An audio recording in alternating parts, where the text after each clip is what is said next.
Welcome to the Silverthorne Pulse. I'm Kim Jardim with the town of Silverthorne. I'm here today with Town Manager Ryan Highland, and we're here to recap the July 24th work session and town council meetings. Thanks for being here. Thanks. Let's jump into work session. We had a joint meeting with town council and the art board.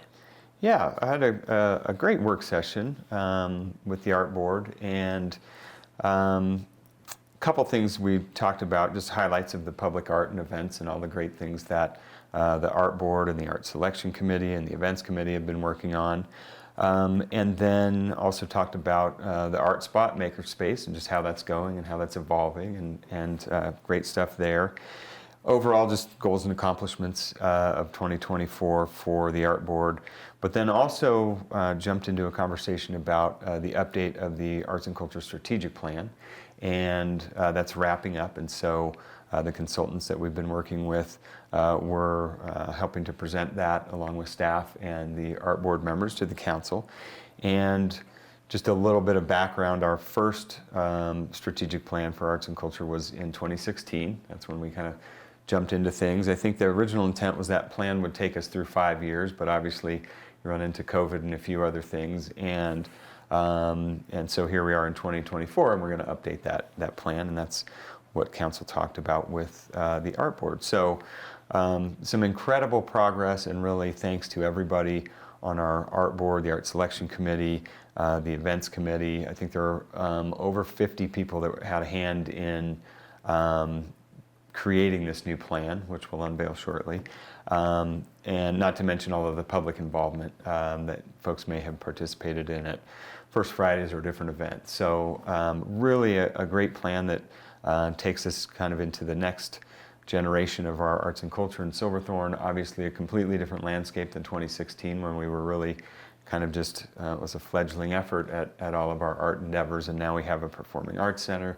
We have the art spot, we have, you know, an incredible number of murals and lots of other different programs. So really proud of all of the work that staff and council and our art volunteers have done since 2016. So it's a pretty cool document, some really exciting ideas in there, and maybe in the future we'll do a session just on that, because it's worthy of it. Excellent, great. On a monthly basis, the mayors, managers, and commissioners get together. Just, you know, for obvious reasons, you know, we're one community, even though we're a lot of separate municipalities and Summit County unincorporated. And so you gave an update about the mayors, managers, commissioners meeting, which was last held in Breck. Yeah, and I think that kind of flows into one of the conversations in the evening, because at Mayor Managers, the main topic of conversation was an assessment of evacuation opportunities and routes in the county. So this is something that has been discussed previously at Mayor Managers, and there's a need for an update to the evacuation plan that will be led by Brian Bovaird, who's the emergency manager for the county. But obviously, like you said, we're all in this together, and so participating jointly in working on that program and also funding it. And so some conversations about how we might split funding for that, and then also just about what is that effort. And so in a nutshell, it really is a consultant's been hired to come in and look at wildfire history, the risks, and then evaluating our roadway network to figure out, you know, what are the actual capacities, look at our communication plans for when we find ourselves in those situations, and then also talking about maybe some shelter in place if that might be appropriate in different scenarios. So kind of at the front end of the work, just about to kick off there. And you know, we talk a lot about wildfire, but I think at Mayor Managers meeting there was a lot of conversation about really all the hazards that we face. And from the Silverthorne perspective, which I think others shared as well, it's not just wildfires or other hazards, but we find ourselves in these gridlock situations like we did last year with MLK, the holiday weekend. And so taking a look at, all right, how might we mitigate against that? So a lot of work to come, but an important tool for our community, and something that will be a lot more detailed, I think, than what we have today. Great. Oh, good planning. This season, we've been fortunate to have a fair amount of rain and not high fire danger, but that has not been the case a lot of other years. Yep. So, and then there was also a discussion about housing related to the Colorado Association of Ski Towns. They're looking for the town of Silverthorne to support their position on housing. Yeah, the Colorado Association of Ski Towns is something that all of the municipalities in the county are involved in Summit, and then also just across the state, because mountain towns have a lot of similar challenges that we face. And so a couple of legislative sessions ago down at the state, there was a lot of housing legislation and a lot of workforce housing, I think, misunderstanding at the state level of the difference between what might work in the Front Range and what might be needed in a mountain community.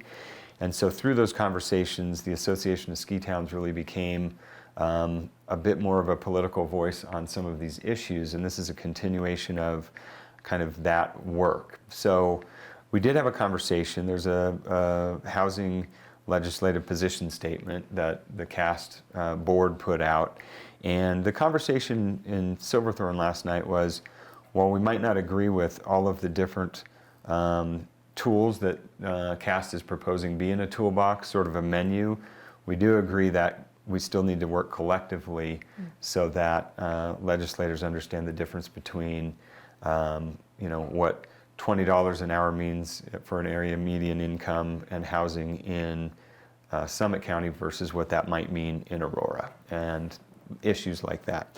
So the council said, yeah, we support the overall effort. There are some things that are maybe not a good fit for our particular community. There's a position on consideration for vacancy taxes, which is a very progressive idea, and that might not be something that Silverthorne would ever consider. But again, they're supportive of this Association of Ski Towns working collectively to make sure that the mountain town voices are heard and understood on that kind of divergence of what might work in Denver and what might work in the mountains. So we'll continue to work with CAST, and we'll support the position statement with some caveats that, like I said, every piece of it might not be for Silverthorne. Okay, great. Moving into the regular council meeting, we had the swearing in of Assistant Police Chief Eric Stremmel, who has worked for our department in the past and returned to the Silverthorne PD. Yeah, Eric recently returned to employment with Silverthorne. He had previously been a sergeant many years ago, done some great work in Cherry Hills Village, and we had a competitive interview process, and I think there were 3 candidates, and excited that Eric got that position. And so, yeah, like we said, got to swear him in and get that new badge put on him. Excellent. Under consent calendar, we had a resolution to award a contract for an owner's representative service for us for the recreation center expansion. Yeah, we're continuing the work on the planning for the recreation center expansion, and part of that, as you get closer to getting into serious design work and then actually getting in the ground, an owner's representative is something that we've used on a number of projects, including the project that we most recently did with the county partnership on the child care center. And an owner's rep basically just provides comprehensive project management. And so they are the folks that are in charge of managing to budget, making sure that you're staying within budget, making sure that the contractors are doing everything they need, and basically quality control for that entire process. So we had put out a request for proposal for firms that would be interested in doing that. We had 9 that applied, interviewed 3, and Archaic Group was selected through that competitive process. And so last night, contract was awarded to be Silverthorne's owner rep for the Silverthorne expansion project. Great. There was also another resolution under consent calendar, really just for town of Silverthorne's approval for Keystone to become the new municipality of Keystone, to become a part of the Summit Combined Housing Authority. Yeah, all of the municipalities in the county work together through an intergovernmental agreement to manage the Summit Combined Housing Authority, and the Housing Authority provides services like pre-qualification and lottery and deed monitoring. And Keystone's going to need those services as well. And so there was a process outlined in the intergovernmental agreement for new members to join. And so we're just following that process. Keystone Town Council members and their manager came in and met with the board of the Housing Authority, and we talked about what their goals were and how they might approach housing, and excited to welcome them into the Housing Authority, because obviously the issues with housing are not going away just because they're a municipality now, just shifting from the county to the municipality. So, as you mentioned, the Silverthorne Town Council approves that membership, and that's just a process that's going on with all the municipalities too. So it'll take maybe 30 days or so to get all of those approvals, and then officially Keystone will be a member of the Housing Authority. Great.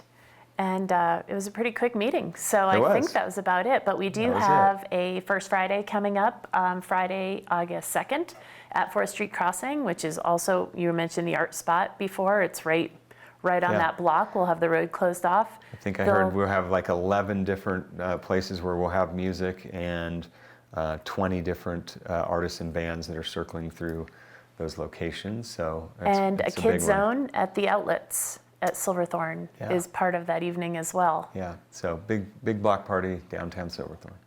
Excellent. Well, thanks for joining us. We'll see you next time.